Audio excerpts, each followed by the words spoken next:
Here's a challenge that we're seeing from a lot of consumers today. It's consumer debt, especially with student loans. It is amazing the amount of money that I see people having to put out monthly to cover their student debt. The average that I'm seeing is anywhere from $60,000 to $80,000. Well, here's the challenge. You spend the next 5 to 7 years paying off your student debt, and guess what you have? You have nothing. Well, you have your education, but you haven't created an asset. I want to spend a couple moments with you to help you think of it a different way. When we talk about reading books, Richest Man of Babylon and Cash Flow Quadrant, we want to focus on both of those. The Richest Man of Babylon was interesting because it talked about being in debt. How do you get out of debt? And they talked about making money, and as you make money, you take all of that money. So let's pretend you made $10, you put all $10 to debt, which is great. But if you owe $100, it's going to be a challenge by when you can start putting money in your pocket. So the example there is, if you owe 10, give 9 back and keep the 1. That way, once you've gotten to 100, you have 10 in your pocket. Cash Flow Quadrant by Kiyosaki focuses on going from an employee to being self-employed to business to being an investor. Well, here's the fun thing. You can be an employee and investor at the same time. That's what I want to walk you through. So as we combine both principles, I want you right now to do this. Write down whatever you owe on student loans. $20,000, $30,000, $60,000, whatever it is. What is your monthly payment? On average, we see anywhere from $250 up to $400 a month that you're just paying out to 5 to 7 years from now have it paid off. We want to introduce a new concept, a concept of owning an asset that can actually pay for your student loans.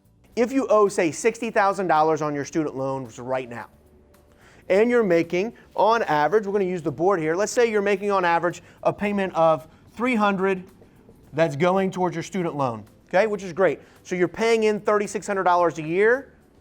Do the math, 20 years, right, if you don't make extra payments. Well, here's the challenge. Once you've done it, whether you fast track it, whatever you do, once that loan's paid off, you don't own anything. So let's talk about this concept. What if, instead of paying it all there, we helped you invest in real estate? We call it the 1% rule. So let me give you an example. There's a property, say for $100,000. If it's the 1% rule, that means it'll rent for $1,000 a month. $100,000 property, rent for $1,000 a month.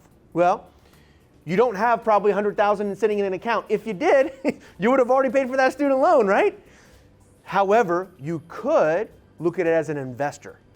When you go to buy a property at $100,000, you have to have a minimum down payment. There are some other ways to structure it, but typical is 20%, which means you would need to have $20,000. You might be thinking, well, James, I don't have the 60. How do I have the 20? Let me help you with that. Let's run the math off of this. You have $20,000 that you could do something with. You could take that $60,000 student loan and take it down to 40. Very exciting, right? But you have nothing to show for it now. What if we took that same $20,000, bought a property? We're now making $1,000 a month. Well, at this point, I want to help you understand. That's the gross. And some of you are thinking, wait a second, there's expenses. I don't get $1,000. Correct, you don't. So let's focus on this. Let's say you get a loan. Now remember, it's a loan on the $80,000, okay? With the lower interest rates, investor rates, you're at 4% or less on the $80,000.